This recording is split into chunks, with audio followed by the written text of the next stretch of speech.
Okay, so now we're going to talk about a different type of reaction. Okay, so we've gotten through our 3 different types of double displacement reactions. We talked about precipitation, we've talked about acid-base, we've talked about gas evolution. Now we're going to move on to a different type of reaction, which are called oxidation reduction reactions. And so oxidation reduction is kind of a mouthful of words, so we will frequently abbreviate this oxidation reduction reaction and use this guy instead, which is just redox. So redox reactions, oxidation reduction reactions, these are synonymous with one another. Okay, so what's the big idea behind redox reactions? Well, in redox reactions, what we're going to see is the transfer of electrons from one reactant to another. Okay, so this occurs very frequently when we react something with molecular oxygen. So any type of combustion reaction that we've been looking at is technically a redox reaction. Also, the oxidation of iron in the presence of oxygen. So this essentially manifests itself as the rusting of iron. This is also a redox reaction. So lots of different types of redox reactions. So when we look at the reaction with oxygen, it's sometimes hard to see exactly how that's a redox reaction. But a nice little reaction to really illustrate what's occurring with respect to these oxidation reduction reactions is what happens when we put sodium metal in the presence of chlorine gas, right? So let's say that we have as our reactant sodium metal and we've got chlorine gas, and they go to form this very familiar sodium chloride. So nice little solid salt. Okay, so again, this is a very good example of a redox reaction. Well, how is it an example of a redox reaction? So if we take our sodium reactant, right, so we have our sodium metal, and we look up sodium in the periodic table, we will find that in this neutral metal there are 11 protons in the nucleus, so 11 plus 1 charges. And again, as a neutral molecule, there are 11 electrons, right? The same exact number of electrons as there are protons to make our overall charge be 0, all right? So that's sodium, that's our reactant, okay? And what it goes to form as a product is over here. So sodium in this ionic compound, right? So sodium in this ionic compound is Na+, right? So for Na+, we still have our same 11 protons, right? But now, comparatively, with this plus sign, there is one less electron than there is protons. Because again, we've got a +1, that means our protons have one more than the electrons, so we have essentially only 10 electrons, okay? So to go from this guy, our sodium metal, which was neutral, to this guy, our sodium +1 cation, we would have had to have lost an electron. Okay, so sodium has lost an electron. Well, where is that electron gone? So we can go over here and look at the other reactant, chlorine. So chlorine in this little diatomic chlorine is a neutral molecule, but when it goes over to form the sodium chloride, we now have it in the form of sodium, or not sodium. Have I been saying sodium? So chlorine, neutral guy over here, neutral gas. When we go over to the products, it forms this chlorine -1 ion, right? This anion.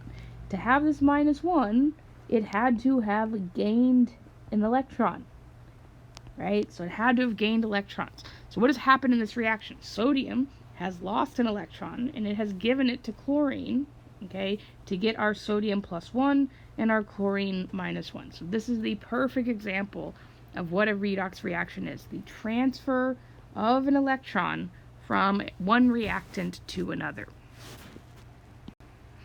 Okay, so what we call these things, so these guys, these different processes are given names.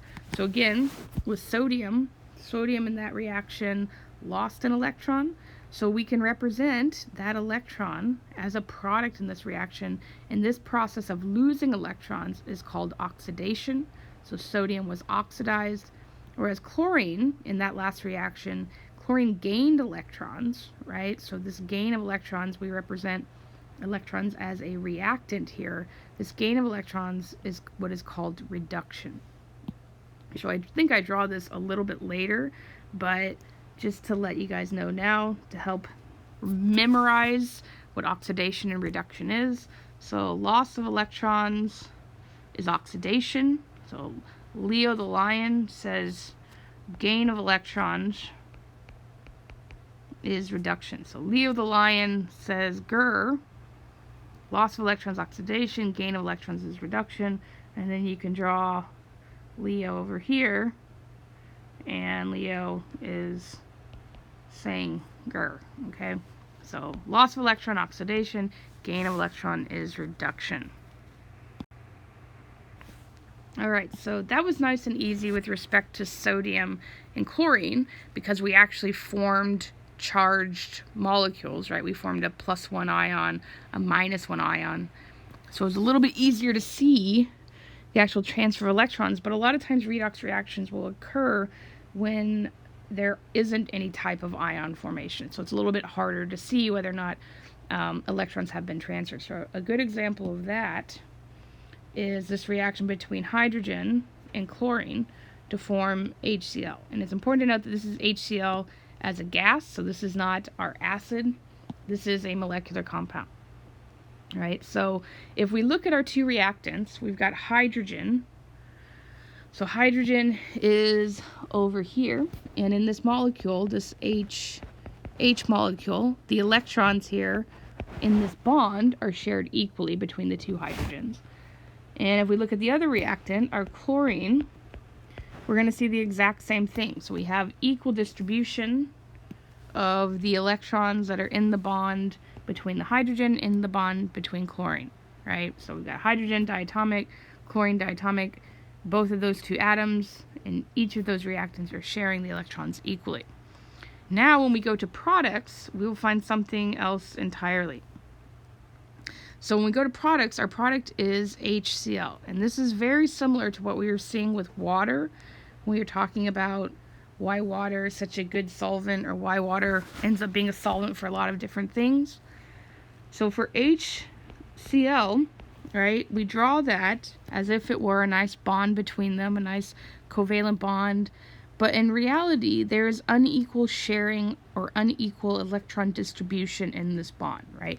Chlorine is on the very far right of the periodic table. It tends to like to take electrons more comparatively to hydrogen, right? So there is an unequal distribution of electrons in this bond. So that chlorine forms what we call, again, a partial negative charge, and hydrogen forms what we call a partial positive charge. So we go with molecules that had complete equal sharing of electrons, right? So hydrogen had equal sharing, chlorine had equal sharing, and we make a molecule where there is an uneven distribution of electrons in the product, where chlorine gets more than hydrogen, right? So in this situation, chlorine has, in theory, gained more electrons, and hydrogen has lost electrons, right? So chlorine has been essentially reduced here, and hydrogen has been oxidized, even though we don't actually get this production of charges, okay? So this is another good example of a redox reaction. So that's like going through like how you could look at these various reactions and say whether or not something has gained electrons, something has been reduced, or something has lost electrons, something's been oxidized. But another very helpful way for us to be able to track these types of processes is via the assignment of what is called oxidation states. Okay, so it's important to note that what we're going to talk about next, this oxidation state stuff, is a fictional type thing. Okay, so oxidation states, even though we write them as if they were charges, are not real charges. They're not like ions at all. They're instead kind of just like a bookkeeping method that allows us to keep track of electrons in a reaction and know whether or not a redox reaction has actually occurred. Okay, so I'm going to go through in the next few slides the rules of assigning oxidation states to things, and then we're going to actually apply it and demonstrate how that allows us to track electrons in a chemical reaction. Okay, so there are a bunch of different rules for how to assign oxidation states. Some of them are very easy to understand, some of them are a little bit more complex. So the first one is that anything that is in its elemental form, so it's like natural form, the way you would find it in nature, has an oxidation state that is equal to 0. Right? So if we had gone back to our sodium reaction, so our sodium reaction, our chlorine reaction, we would have assigned the oxidation state of both of these guys. So sodium's oxidation state would have been 0, chlorine's oxidation state would have been 0. And I just want to note really quickly that a lot of times I will use this OS. So this is OS, and what I'm saying here is this is just short for oxidation state. Okay, this isn't its own special thing, it's just meaning this is the oxidation state of this guy. So sodium, again, oxidation state of 0, chlorine, oxidation state of 0, because this is how we would find them in their elemental form. So chlorine is a little bit of a odd one, right? Remember that there were a couple molecules that were diatomic naturally, so hydrogen, nitrogen, oxygen, and then chlorine, bromine, and iodine have, have no fear, oh, fluorine too, pardon me, have no fear of ice cold beer. Okay, so these guys were our diatomic molecules, and all of these guys are going to be diatomic in their elemental form. Okay, everything else will essentially just be a monoatomic molecule in its elemental form. So sodium was monoatomic, just one of them, but these diatomics, these are the elemental forms of these molecules. Alright, so then rule number 2, with respect to assigning oxidation states, if you have a monoatomic ion, so things like calcium 2 plus or chlorine 1 minus, the oxidation state is just going to be the charge of the ion. So the oxidation state of calcium 2 plus is a +2, of chlorine minus is a -1. Okay, so if you have a monoatomic ion, the oxidation state is just going to equal the charge of the ion. That's a pretty easy one. Okay, so then rule 3, things start to get a little bit more complicated. So what rule 3 states is that if you have a molecule, okay, so you have a molecule, have more than a couple of atoms together to form a molecule, the sum of the oxidation states of all the atoms have to essentially equal the sum of the charge of the molecule. Okay, so I'll try to demonstrate what I mean by that. So for example, if we had water here, water is neutral, right? So it has a neutral charge overall. So what this states is that the sum of all of the atoms in this molecule has to equal the charge of the molecule. So we have 2 oxidation state of hydrogens plus the oxidation state of oxygen. These guys both have to sum to 0, right? So the sum of the oxidation states of the atoms in a molecule have to sum to the overall charge. For a neutral molecule, that has to be 0. If we have instead something like a polyatomic ion, then again, it would have to sum to the charge of that polyatomic ion. So for nitrate, the oxidation state of nitrogen plus 3, because there are 3 oxygens, times the oxidation state of oxygen has to sum to the charge of the molecule. For this guy, this is -1.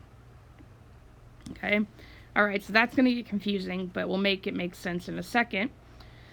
Then, if we do have these molecules, we do have these compounds, how do we know how to assign these oxidation states? Well, we're going to follow a couple of different rules. Okay, so number 1, things that are at the top of this number 4 are going to trump everything at the bottom, right? So how do we assign oxidation states to atoms in a compound? Well, number 1, anything that is in group 1, so group 1 metals are always going to have a +1 oxidation state. So sodium in this compound, it's a group 1 metal, it'll always have a positive oxidation state. And then group 2 metals will come after that. Group 2 metals will always have a +2 oxidation state. So the magnesium and our compound here will be a +2 with respect to oxidation state. Then, next, the last one, when we're assigning the oxidation state of nonmetals, we are going to assign them in order of priority, right? So everything at the top of this list is going to get priority over everything at the bottom. Okay, so fluorine, we would assign first. It will have an oxidation state equal to -1. Hydrogen would come next. It'll have an oxidation state of +1. Oxygen is a -2. And then we go back to group 7, which has a -1. Group 6, -2, and then anything else in group 5 would have a -3. So again, all of these rules in isolation don't really necessarily make sense, but they will hopefully make sense whenever we apply them in an example. Okay, so this essentially just states or restates in a nice written form what I just said in the previous slides. Okay, so I'm going to go ahead and skip ahead to the example to illustrate how you guys are going to apply these rules for assigning oxidation states. Okay, so for example, I have a list here, 1 through 5, and I want to assign the oxidation state to each atom in the compound, if I have a compound, or ion, if I have an ion, etc. Okay, so for example, number 1, rules for assigning oxidation state. So my first one is chlorine. I want to assign the oxidation state to chlorine. So again, this is the elemental form of chlorine. And so it's going to have an oxidation state equal to 0. And this goes back to rule number 1, right? So rule number 1, anything in its elemental form has an oxidation state of 0. This is the elemental form of chlorine. So it has an oxidation state equal to 0. Okay, so that's nice. So 0 for number 1. Number 2, we've got sodium, and this is a sodium +1 ion, right? So this goes back to rule number 2, which states that if you have a monoatomic ion, the oxidation state is just the charge on the ion. So the oxidation state of sodium here is just going to be the charge of the ion, so this is just a +1. Okay, so oxidation state, anything in its elemental form is 0. Anything that is a monoatomic ion is going to have the same oxidation state as the charge on the ion.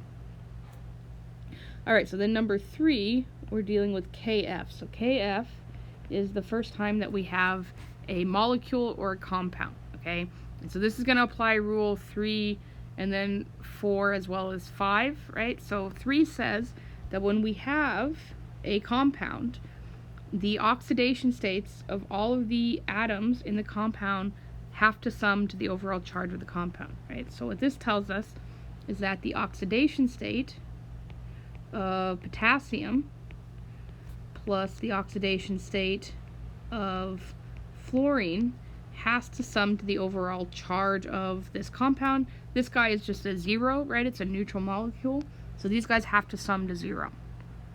Alright, so that's rule number 3, essentially. Rule number 4 tells us who we get to assign first between potassium and fluorine. And then the other thing is always just going to depend on the thing that we get to assign first, okay? So rule 4 tells us that if we have a group 1 metal, that group 1 metal is always going to have a +1 oxidation state. Potassium is a group 1 metal, right? So that's going to trump fluorine. So potassium has a +1 oxidation state. So then fluorine is going to take on whatever oxidation state it needs to make rule 3 work, right?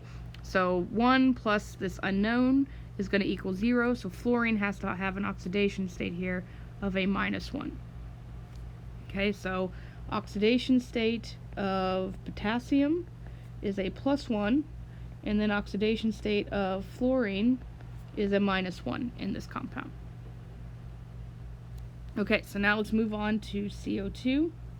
So again, we have a molecule, a compound now, and this molecule is a neutrally charged, right? So whatever these guys are, they're going to have to sum to an overall charge equal to 0 because CO2 has a net neutral charge, so its charge is 0. All right, so now, again, going back to rule 4, or I guess now rule 5, right here we have two nonmetals, right? We've got a carbon, so we're going to have an oxidation state of carbon, plus we've got two oxygens. We have 2 times the oxidation state of oxygen. I've run out of room here. So oxidation state of carbon plus 2 times the oxidation state of oxygen is going to equal 0, because again we have a neutral molecule. Now the question becomes, in rule 5, who do we get to assign first, right? Who took precedent on that nonmetals list? So we look at that list, we'll find fluorine, hydrogen, and then oxygen. So oxygen we will assign first for this compound. It's going to take on an oxidation state of a -2. So 2, because there are 2 oxygens, times the oxidation state of oxygen, which is -2, plus this unknown for carbon, is going to equal 0. So whenever we do that, we find that the oxidation state of carbon here is a +4. So for this guy, we've got oxidation state of oxygen is equal to a -2. And we've got oxidation state of carbon equal to a +4. And again, this goes back to rule 3. We were allowed to assign oxygen first. It had a -2 oxidation state, and so carbon is going to take on whatever it needs to make sure that these guys all sum to 0. Okay, so then last one, we've got sulfate. So I'm going to take my little sulfate here. We're going to go over here with it. So now we have a polyatomic ion, right? So again, it's a compound, just like we've done for KF, just like we've done for CO2. But now the big difference is that this is not neutral, right? It has a charge to it. So the only thing that's going to change here, again, this plus 4 of these have to sum to the charge of the overall ion. And so now everything, instead of summing to 0, is going to sum to -2, because that's the charge of our compound. So now we've got the oxidation state. We do this oxidation state of sulfur plus 4 times the oxidation state of oxygen. And again, run out of room, of oxygen is equal to a -2. So between sulfur and oxygen, when we go back to that list for rule 5, we'll find that oxygen gets assigned first. So fluorine, hydrogen, oxygen, then we go to group 7, then we go to the rest of group 6. Sulfur is in the rest of group 6. We will assign oxygen first then, right? So now we'll have the sulfur oxidation state. We'll represent that as just some sort of unknown X, plus 4 times the oxidation state of oxygen, which in that chart gave us a -2. This is going to be equal to a -2. So we have X minus 8 is equal to a -2. So X has to be a +6. Okay. So oxidation state of sulfur is a +6 here. Oxidation state of oxygen is a -2. Okay, so that's easy, right? Oxidation state, applying oxidation state rules, assigning the oxidation states of things. Okay, so go ahead and try this one on your own. So it's very similar to the problem that you just saw, where I have you essentially assign oxidation states to 5 separate things. So again, here for number 1, we only have 1 atom, so you're assigning the oxidation state to chromium. But in everything else, we've got compounds, right? And so you're going to be assigning oxidation states to both of the atoms that are in the compound. So for example, for this one we have carbon, and then we have 4 chlorines. So we'll be assigning oxidation states to carbon as well as chlorine. Yeah, so that should make a little bit more sense, okay? So go ahead and give this one a try, and then come back for the answer.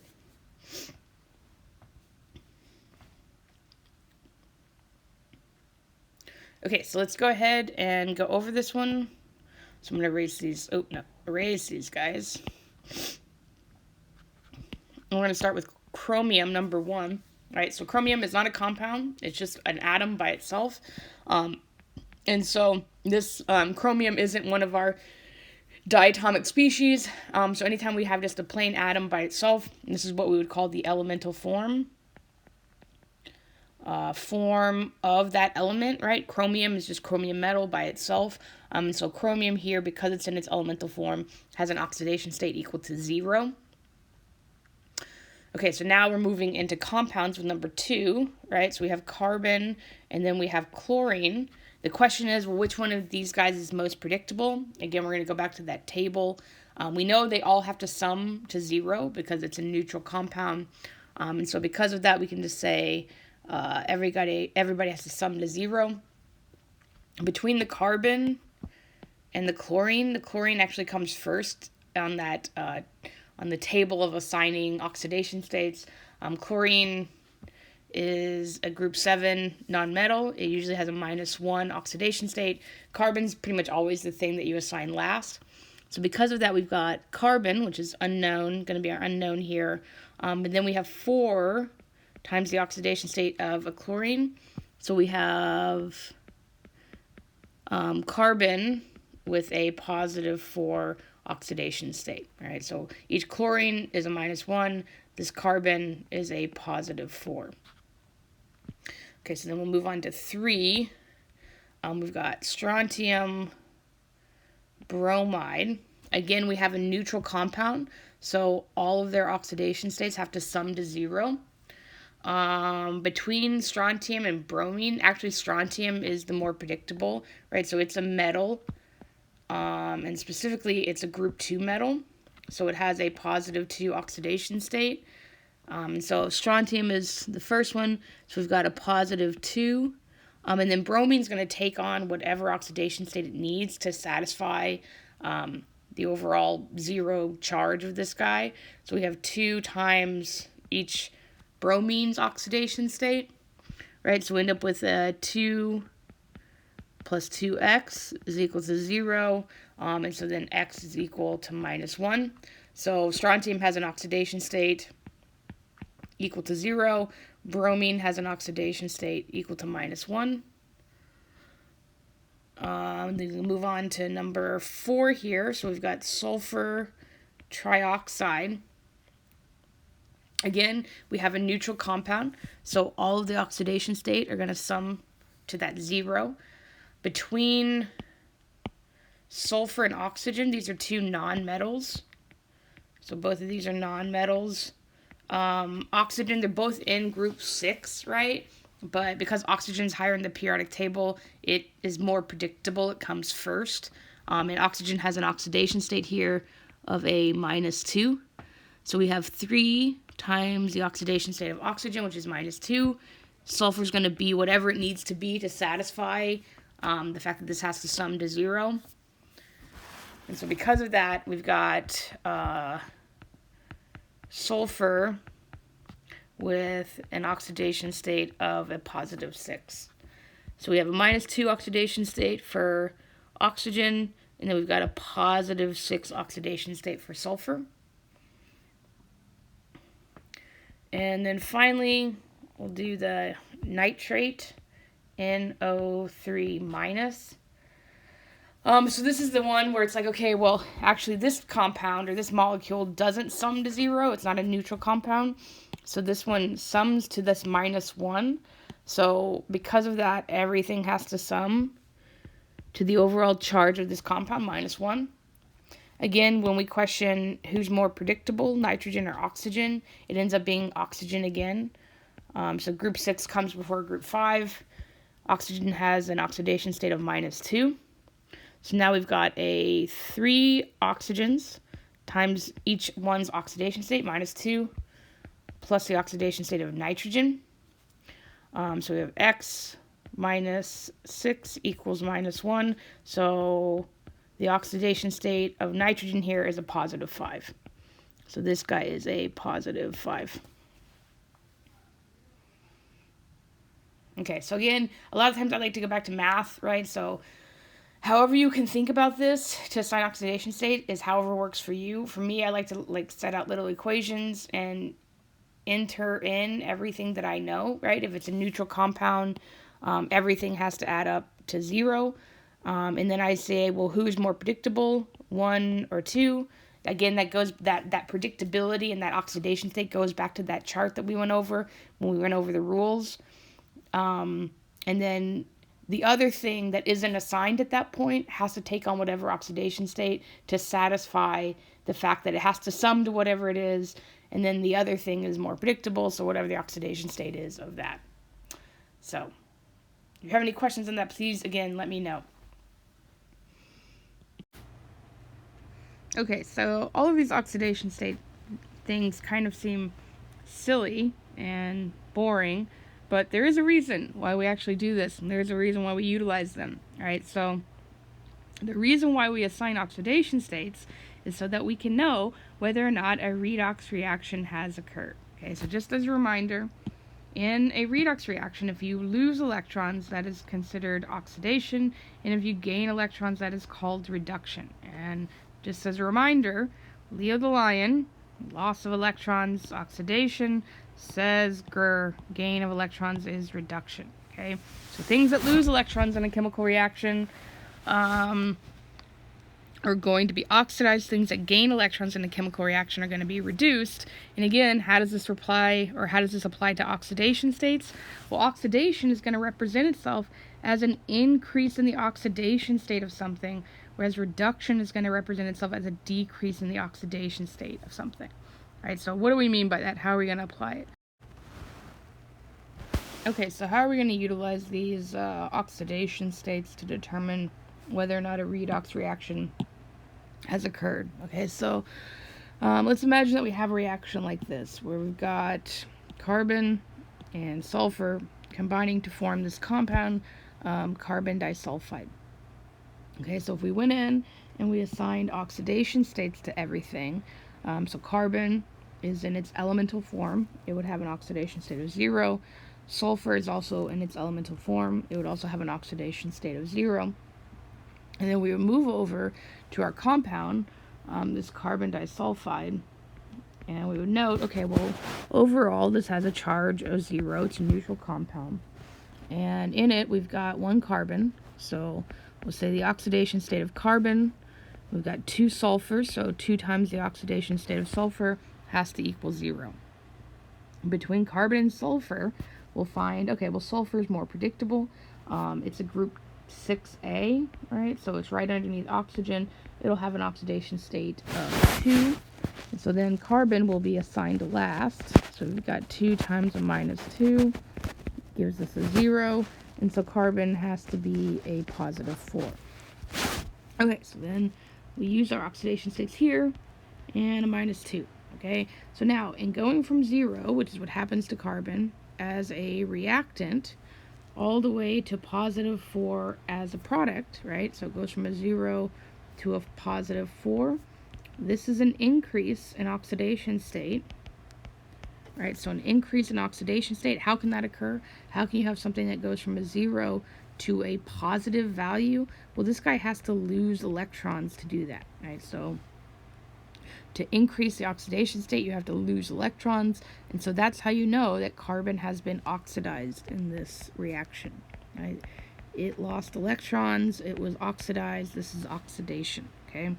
Again, that manifests itself as an increase in oxidation state in going from a reactant to a product. On the other hand, we've got sulfur here. So sulfur goes from a 0 as a reactant to a minus 2 as a product. So for sulfur, we've gone from 0 to a minus 2, right? The only way to go from something that's 0 to a negative value is to gain electrons, right? So we have a decrease in oxidation state here. So this is decrease in oxidation state. We have to have gained electrons to do that.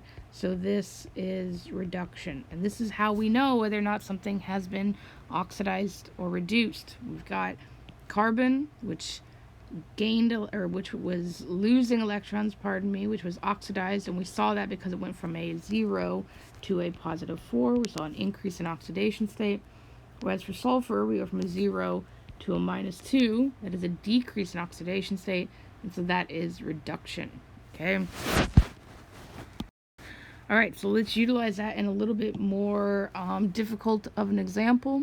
So we have this reaction between magnesium and water to form magnesium hydroxide and hydrogen gas. So magnesium, water, magnesium hydroxide, hydrogen gas. And we're trying to determine, number one, whether or not a redox reaction has occurred. And number two, what's been oxidized, right? So wait, identify the element that is oxidized and the element that is reduced. So both what has been oxidized and what has been reduced, okay? So to do this, what you guys have to do, you have to go through and assign oxidation states to everything in the compound, or everything in the reaction. All right, so if we start over here with magnesium, I don't know why it does that. So we start over here with magnesium, right? Magnesium solid, this is the elemental form of magnesium. So we have an oxidation state here equal to 0. Okay, so then if we move over to our other reactant, we've got water, right? So water is a compound. There are 2 atoms in that compound. And again, it's going to sum to an overall neutral molecule, or a neutral compound. So we've got 2 times the oxidation state of hydrogen plus 1 times the oxidation state of oxygen is going to be equal to 0. Between hydrogen and oxygen, hydrogen is more predictable. It is higher on that list that I gave you comparatively, and it has an oxidation state of plus 1. So the oxidation state of oxygen is going to essentially be determined by that, right? So we've got 2 times plus 1 plus the oxidation state of oxygen equals 0. So the oxidation state of oxygen here has to be a minus 2. So we've got for hydrogen a plus 1 and for oxygen a minus 2. Okay, so then that's the reactants. But to know whether or not something is oxidized or reduced, we have to see what happens to their oxidation state in the products. Okay, so I'm going to go over to my products. I've got my first product, magnesium hydroxide. And so I'm going to go through and do the exact same thing that I've been doing, right? We've got magnesium hydroxide, so MgOH2. This overall is a neutral compound. So these guys are going to sum to 0. So we've got, let's divide this. We've got oxidation state of magnesium plus, this is distributive, so I've got 2 times the oxidation state of oxygen plus 2 times the oxidation state of hydrogen equal to 0. Between magnesium and oxygen and hydrogen, magnesium is a group 2 metal, so again, it's going to be the most predictable. That comes back to that rule 4. It's got a positive 2 oxidation state. And then for oxygen, we will leave that one. That's the least predictable of these 3. Hydrogen comes next. It's got a positive 1. So oxygen is going to have an oxidation state dependent on these 2, right? So right now we've got a positive 2 plus a 2x plus a 2 times positive 1 is a positive 2, right? So then 2x is going to be equal to minus 4.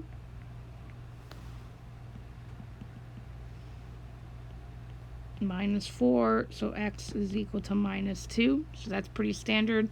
We've got a positive 2 here, a minus 2, and a positive 1. And again, we're looking at this with respect to one single atom, right? So while the 2 oxygens together had a minus 4, we want it just for the oxidation state of 1 oxygen. So this is a minus 2 for 1 and a plus 1 for the hydrogen. And then we go to H2 gas, our last product. H2 gas, if you remember, is hydrogen in its elemental form. So elemental form. So this guy has an oxidation state equal to 0. Okay, so now everything has been given its oxidation state. So we can see that magnesium goes from a 0 to a positive 2. So we have an increase in oxidation state. So to go from a 0 to a positive 2, we have to have lost electrons. Increase in oxidation state, loss of electrons, so this is oxidation. Whereas for hydrogen here, we go from a +1 all the way to a 0 over here, right? So we have a decrease in oxidation state, right? So if we go from a +1 to a 0, the only way to do that is to lose electrons. No, Chelsea. That is not the only way to do that. The only way to do that is to gain electrons, right? So gain of electrons will make things more negative. We go from a +1 to a 0. And so this is reduction. Okay, so increase in oxidation state. So increase in oxidation state is oxidation. Decrease in oxidation state is reduction. Okay, and so here, what was oxidized? Well, magnesium. Magnesium was oxidized. And what was reduced? Hydrogen. And that's how you would utilize oxidation states to determine that. Okay, so I'll let you guys try this one on your own. Same type of thing. We've got a reaction. You're going to utilize oxidation states to determine whether or not, or who's been oxidized and who's been reduced. So this is a redox reaction. Something will change with respect to oxidation state, and it's your job to determine what that change is. So identify who's been oxidized and who's been reduced in this chemical reaction.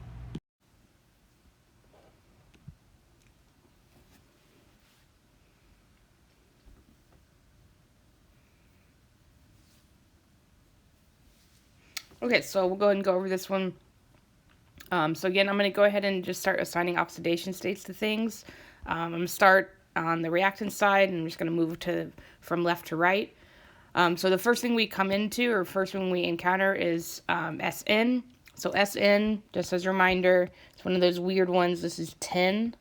So this is tin metals, tin solid. Again, this is tin in its elemental form. Right, so anything in its elemental form always has an oxidation state equal to 0. All right, so tin has an oxidation state here equal to 0. As we move across, we come into this HNO3. So you can look at this in two different ways, right? This is an acid, it's nitric acid. So you could look at this in reality like it exists in solution, where you have H+ ions, and then you have nitrate ions, NO3, 1-, right? And they're all floating around. In that case, we have hydrogen. That's an ion, right? So it's just going to take on the oxidation state of its, or the charge is the same as the oxidation state for any type of monoatomic ion. So hydrogen would just be a +1 here. And then you have nitrate, NO3-. Again, all of these guys are going to sum to the charge on the overall ion, so this is -1. Oxygen's more predictable. We just did nitrate in a few examples ago. So we have 3 times the oxidation state of oxygen, which is -2, plus the oxidation state of nitrogen. So nitrogen ends up being a +5 here, right? We get an X minus 6 equals -1. X is +5. So we have a +5 and then a -2 for the oxygens. As we move over to the product side, tin oxide or tin-2 oxide. Again, tin is a metal. It's going to be a positive charge or a positive oxidation state, but it's not predictable comparatively to oxygen. So again, it's going to take on whatever oxidation state it needs to satisfy the oxidation state of oxygen and the fact that this forms a neutral compound. So we have oxidation state of tin plus 2 times the oxidation state of oxygen, which again is predictable. It's a -2. This equals to 0. So tin here has an oxidation state of a +4. So we can go ahead and write +4 -2. As we move into NO2 here, we have N and then O. two of them. Again, it's neutral, so they're all going to sum to just 0. Again, nitrogen's not as predictable as oxygen. We have 2 times the minus 2 of oxygen plus nitrogen. Nitrogen ends up being a positive 4 here. So a positive 4, a minus 2. And as we move to water, same thing. Hydrogen is actually more predictable if you go back to that chart. So you have 2 times a positive 1, positive 1. Because again, hydrogen tends to be a positive 1, plus our unknown, which ends up being oxygen here, is equal to 0 because it's neutral. X is equal to minus 2, as we would normally predict. So a positive 1 and a minus 2. Okay, so in looking at this, first thing that pops out to me is that we have 10 going from a 0 to a positive 4, right? So we have an increase in oxidation state, right? So we have an increase in oxidation state. Anytime we increase in oxidation state, things have to lose electrons to go from, or to become more positive, essentially. So we have a loss of electrons. Loss of electrons is oxidation. So element that is oxidized is A, 10. And then for the other side of this, we've got a positive 5 nitrogen on the reactant side that goes to a positive 4, right? So here we have a decrease in oxidation state, right? To decrease in oxidation state, we have to gain electrons because the electrons, again, are negative, right? So if we get more negative, then we're gaining those electrons. Gain of electrons is reduction. So here, nitrogen is reduced. And so you may say, well, what about all the other stuff, oxygen, hydrogen? If you notice, oxygen is a minus 2, it's a minus 2, it's a minus 2, it's a minus 2. It doesn't change its oxidation state. Same thing with hydrogen. Hydrogen over here is a positive 1. It's a positive 1 over here. So nobody changes. Those two don't change their oxidation state. They're just there as a vehicle overall for the reaction. Okay. So again, I know I run through this, but at the end of the day, you're following those rules, right? You're figuring out who's most predictable, and the other element in the compound, because of that, is just it takes on whatever oxidation state it needs to satisfy the rules that we went over. So it's important to note right here at the end, we're going to introduce one more little vocabulary term with respect to these redox reactions. So again, these guys can't occur by themselves, right? You can't have a reaction where something is oxidized and nothing is reduced, right? Then electrons would just kind of disappear into the ether. So that's not going to happen. So if you have something that is oxidized, you will also have something that is reduced in a chemical reaction. These guys go hand in hand. And so that gives us kind of another little vocabulary term that we have to use. So if we go back to our little reaction that we were looking at before with respect to carbon and sulfur, so remember that carbon as a reactant had an oxidation state of 0, sulfur had an oxidation of 0, and then when we went to the products, we found that carbon became +4 and sulfur was a -1, right? So we saw that carbon here, in increasing its oxidation state, was oxidized, it lost electrons, and sulfur was correspondingly reduced, it gained electrons, and that's why we go from 0 to a -2, because again, electrons are negatively charged, okay? So one can't occur without the other. So we utilize another little idea with respect to these redox reactions to define something called the oxidizing agent and the reducing agent, okay? So carbon here was oxidized, right? It lost its electrons. But it lost its electrons because it gave them to sulfur. All right, so sulfur gained the electrons, it was reduced. I think I just keep calling this copper. Carbon, my bad, carbon lost its electrons, okay? So what's the point of this again? Carbon was oxidized, lost its electrons, and in the process, it gave them to sulfur, who was reduced. So carbon here is what we call the reducing agent. It is the thing that did the reduction, right? It gave up its electrons to sulfur. It reduced sulfur in the process, so it was the reducing agent. Whereas sulfur was reduced, right? It took electrons from somebody. So the thing that it took electrons from essentially was oxidized, okay?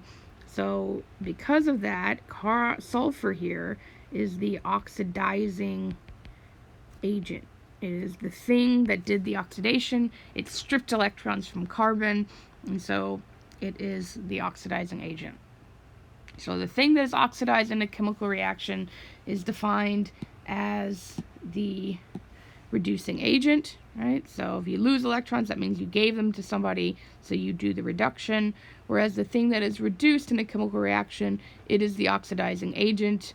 You took somebody's electrons away from them, and so you oxidize them in the process, okay? So it's kind of like a little flip. The thing that's oxidized, reducing agent. The thing that is reduced is the oxidizing agent. Okay, so we're going to go ahead and apply this. So I have a problem here where we have a redox reaction. And I want you to, again, utilize oxidation states to determine who is the oxidizing agent and who is the reducing agent in this reaction, okay? So think about it, give it a try, review your notes, and then come back and I'll go over the answer.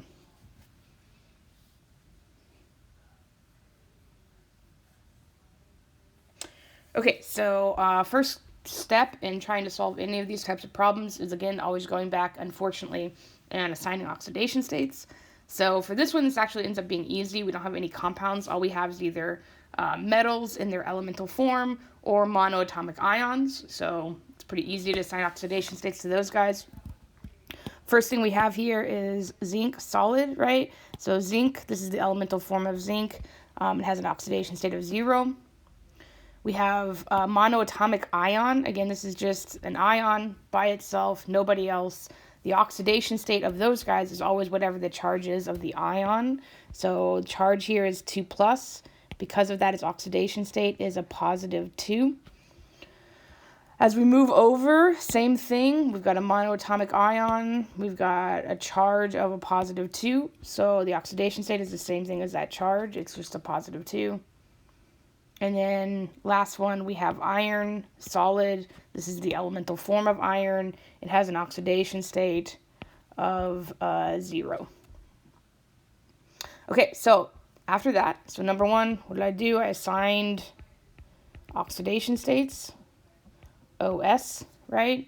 Number two, what I'm going to do is I'm going to figure out who is oxidized and reduced.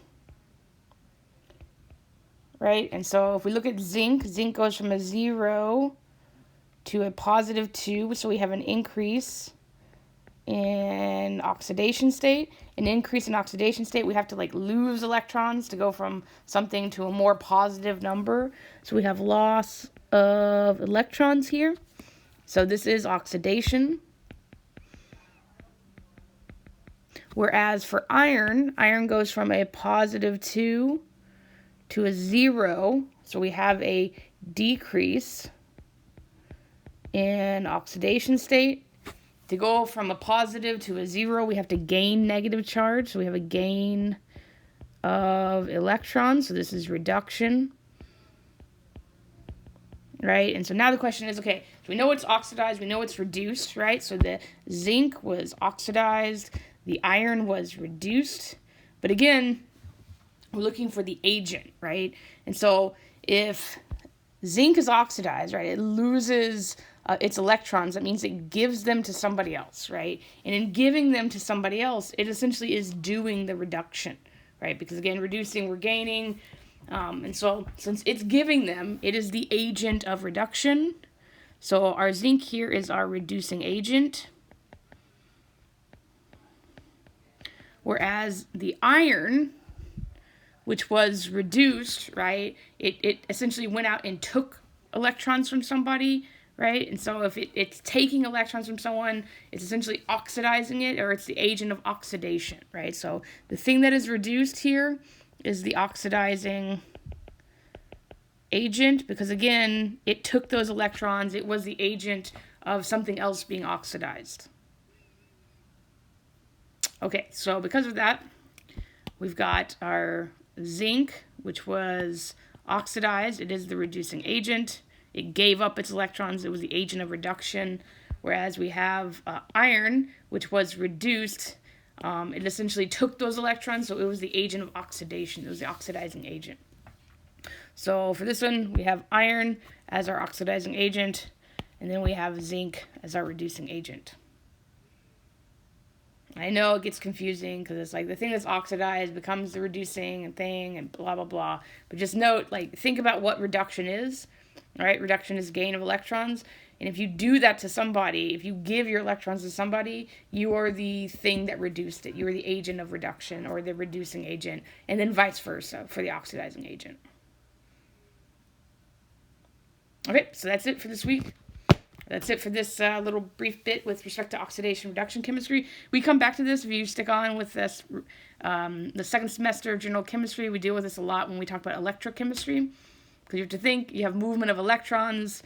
Movement of electrons has potential to generate electrical current. And so this is an entire branch of chemistry, essentially deals with these specific types of reactions. Okay, so if you have any questions, just let me know.